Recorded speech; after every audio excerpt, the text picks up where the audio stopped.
ইরানের সর্বোচ্চ নেতা আয়াতুল্লাহ আলী খামেনির হঠাৎ জনসমক্ষে অনুপস্থিতি ঘিরে দেশজুড়ে দানা বাঁধছে নানা প্রশ্ন, জল্পনা এবং উদ্বেগ। এক সপ্তাহের বেশি সময় ধরে তিনি কোনো ভাষণ দেননি, প্রকাশ্যে দেখা দেননি, এমনকি তার দপ্তর থেকেও আসেনি কোনো বার্তা। এমন পরিস্থিতিতে দেশটি যখন ইসরায়েল এবং যুক্তরাষ্ট্রের সঙ্গে বিপজ্জনক উত্তেজনার মধ্যে দিয়ে যাচ্ছে, তখন এই নীরবতা ইরানি সমাজ এবং রাজনীতিতে অস্থিরতা তৈরি করছে। নিউ ইয়র্ক টাইমসের এক অনুসন্ধানী প্রতিবেদনে বিষয়টি নিয়ে আলোকপাত করেছেন জাতিসংঘ ব্যুরো চিফ ফারনাস ফসিহি। তিনি জানান, ইরানের রাষ্ট্রীয় টেলিভিশনের এক উপস্থাপক সম্প্রচারকালে খামেনির দপ্তরের এক কর্মকর্তাকে সরাসরি প্রশ্ন করেন, মানুষ উদ্বিগ্ন, সর্বোচ্চ নেতার কী অবস্থা? দর্শকদের এমন উদ্বেগে বার্তাকক্ষ ভরে গেছে বলেও জানান তিনি।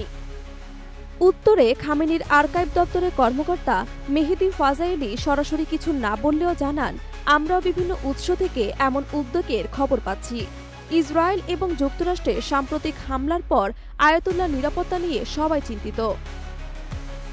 সরকারি সূত্র বলছে, আয়াতুল্লাহ খামেনি বর্তমানে একটি সুরক্ষিত বাংকারে অবস্থান করছেন।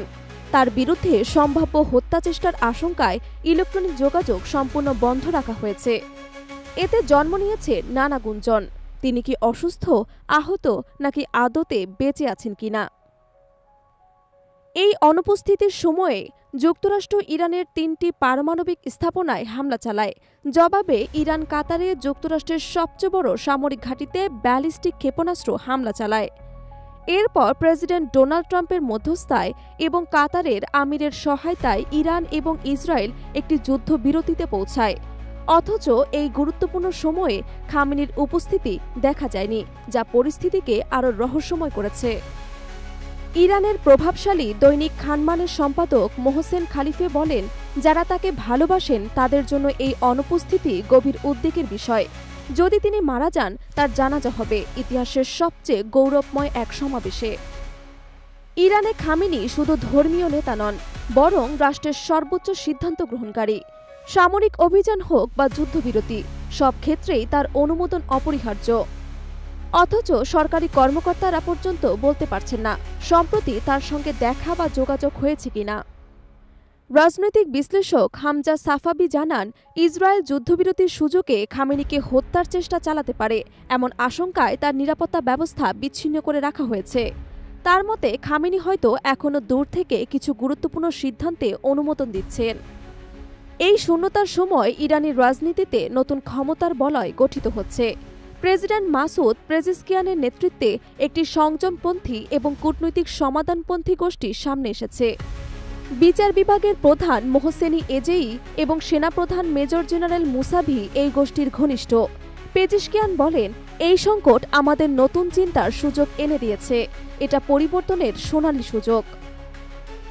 অন্যদিকে কট্টরপন্থী রাজনৈতিক সাইদ জালেলি নেতৃত্বাধীন রক্ষণশীল গোষ্ঠী এই অবস্থানের কঠোর সমালোচনা করছে।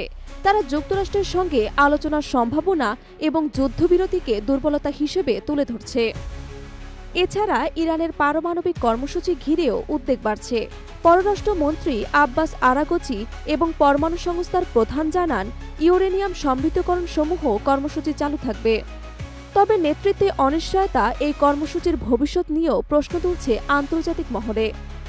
যুক্তরাজ্যের চ্যাথাম হাউসের বিশ্লেষক সানাম ভাকিল বলেন, খামেনির অনুপস্থিতি বড় এক সংকেত। যদি আশুরার আগেও তিনি জনসমক্ষে না আসেন, তাহলে জনগণের উদ্বেগ আরও বাড়বে।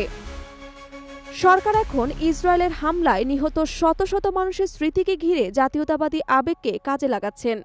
রাজধানী তেহরানে কনসার্ট এবং আলোক আয়োজনের মধ্য দিয়ে সেই আবেগ জাগ্রত রাখার চেষ্টা চলছে। কিন্তু বাস্তবতা হল, সর্বোচ্চ নেতার অনুপস্থিতি কোনো আয়োজনে চাপা পড়ছে না। ইরান জুড়ে এখন একটাই প্রশ্ন ঘুরপাক খাচ্ছে, আয়াতুল্লাহ খামেনি কোথায়?